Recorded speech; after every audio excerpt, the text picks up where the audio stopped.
Fans have been waiting to see Francis Ngannou get in the ring with Anthony Joshua, and Francis has revealed a date for a fight against Anthony. When looking at a potential clash between the two heavyweights, Spencer Oliver thinks that Anthony would come out on top. And now it makes it an interesting one, doesn't it? Because I saw Eddie Hearn saying, and Eddie was right, I agree with him when he said that, you know, he thought that Ngannou won the fight, and he went, if AJ boxes Ngannou, I think stylistically, that Ngannou, like AJ would flatten Ngannou. So I just think that's the way that I think it would go. Like, don't go off that performance. So I just think that Fury boxed really below par. I mean, it's an interesting one, but it puts Ngannou into the mix, and it, you know, continues this sort of crossover fights, don't it? Because I think that we're going to see Ngannou in with some big names now as well. When Paulie Malignaggi heard about the potential fight, he thought that this was the biggest payday for either fighter, considering the other potential fights. Paulie stated, ideally, you bring in Anthony Joshua, who's beyond his prime and has been a little hesitant lately. Him and Ngannou create a little bit of drama. Tentative Joshua against puncher Ngannou. Could that create a situation where Ngannou is dangerous? A Joshua fight would earn him $15 to $20 million at least. Joshua is the biggest money fight out of all the names being mentioned. While Carl Froch mentioned the fights that he wanted to see Francis do next, he mentioned Anthony and Alexander Usyk. Carl stated, I'd give him one or two more fights at a top 10 or top 15 level. Put him in there with someone like Derek Chisora or even a Dillian White, that sort of level. Joshua Parker boxed on the bill that night and he looked pretty good actually, and he's only 31. He might still have a bit of a career ahead of him, but that sort of level. And then have a crack at the big ones, because that was a 10-rounder against Fury. Obviously, pro boxing is 12 rounds, and he's not used to doing it, so he needs some training camps and some sparring. Or just roll the dice. If he can get a big fight with someone like Usyk or Anthony Joshua, or the rematch with Fury, do that. Big money fights, and that's what he's in it for. He's just made big money, so why not go back in there with a couple more big money fights, and then retire as a hero, because the public absolutely loved this Ngannou guy. Dewey Cooper was also excited about the two of them meeting in the ring, and he hoped that it happened really soon. Dewey stated, any of them, because we're gonna devise a plan and be ready, but I definitely love an Anthony Joshua fight. I definitely love that fight. And you know, Deontay Wilder, that's a good fight also. But honestly, real champions see no faces. They're willing to fight whomever because they believe in themselves, they believe in their abilities, and they know they can make the adjustment to defeat anyone. That's what the Tyson Fury fight was about. Robert Garcia thinks that this would be an easy fight for Anthony, though.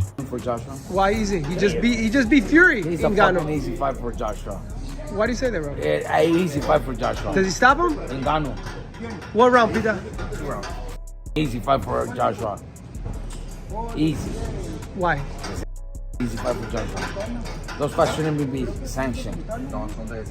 Honestly, sure. It's entertainment. Ngannou or whatever his name is. He beat Robert. Fury, heavyweight champion of the world. But he beat him. And being sanctioned, that's stupid. And Fury disrespected boxing for not training one single day for that fight. For that, that he disrespected boxing bad. It was. I thought that was upset of the year, whether he got the decision or not. A guy that's... Look, Ngannou, to me, hey, he looks like he's a Cuban 35. But you can't call it an upset because Fury won. The guy just gave it to Fury.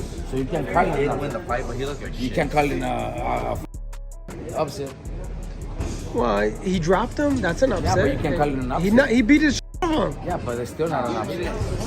Ngannou didn't do enough to win, but he had his good moment, which was embarrassing enough. Dan Hardy thinks that Francis should keep moving forward and fight bigger names, as he thinks that he could hold championship belts in boxing next. Dan stated, he of all people on the planet right now, I would say could hold a heavyweight title in boxing and MMA simultaneously. That is an unthinkable thing. He's within punching distance of a title shot if he has a couple of good wins. Even Anthony Joshua, I feel like he can't deal with the power of Ngannou, both physiologically and psychologically. I feel like if AJ hit the canvas in the 3rd round, he would not regroup in the way that Tyson Fury did. If Derek Chisora or Carlos Takam or Joe Joyce, who's upright, places his punches like amateur boxing point scoring style, that's a great matchup for Francis Ngannou. So with the right matchups, the right progress, I honestly think he could be the PFL heavyweight champ and the WBC champ at the same time. time. Francis' manager definitely thinks that there is potential for Anthony and Francis to make a mega fight. Of course. Yeah, those are some of the options that we've been discussing for a long time. I think what kind of emerged as of late was Anthony Joshua. Right, we've had the conversations with Deontay. Obviously, Tyson's there, but now Joshua, can be a potential suitor. Obviously, Eddie Hearn, I have a ton of respect for him as a promoter, and he does a great job. He thinks that Anthony Joshua can make light work of Francis, and it's just actually the team. We were hoping before the Tyson Fury stuff ever came to be about. We were hoping that we got a chance to fight Anthony Joshua. I personally think that's easy work for Francis. I'm not even, David Price thinks that this would be an easy win for Anthony, though, and David stated, "I think Anthony Joshua would knock him out. I think he would. Styles make fights. He has the benefit of having seen Ngannou in the ring with Tyson Fury, so knows what to expect and knows how to take it seriously, so knows what the upside would be of knocking him out. Tyson Fury had everything to lose and nothing to gain last night, and he did lose everything in a way. But now Joshua has everything to gain. It's all gone right for him." On the other hand, Michael Bisping believes that Anthony would want to wait a few more fights before accepting to face Francis. Versus Anthony Joshua, sign me up, take my money.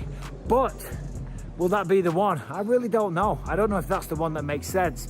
I don't know if Anthony Joshua wants to take that fight. I feel somebody like Anthony Joshua is going to want to take another look at him first, just to kind of get a sense of where he's at. Was it beginner's luck for Francis Ngannou? Was Tyson Fury off? Was he sick? Was it a shitty performance? Did he take him lightly? I think Joshua would want, and again, what do I know? This is just spitballing off the top of my head. I think he'd probably want to see Francis take another fight so he can watch him, he can assess him, he can get an impression of his timing and his rhythm and the combinations that he likes to throw. Obviously, he's got massive power. Obviously, he's a novice. Obviously, he can go 10 rounds.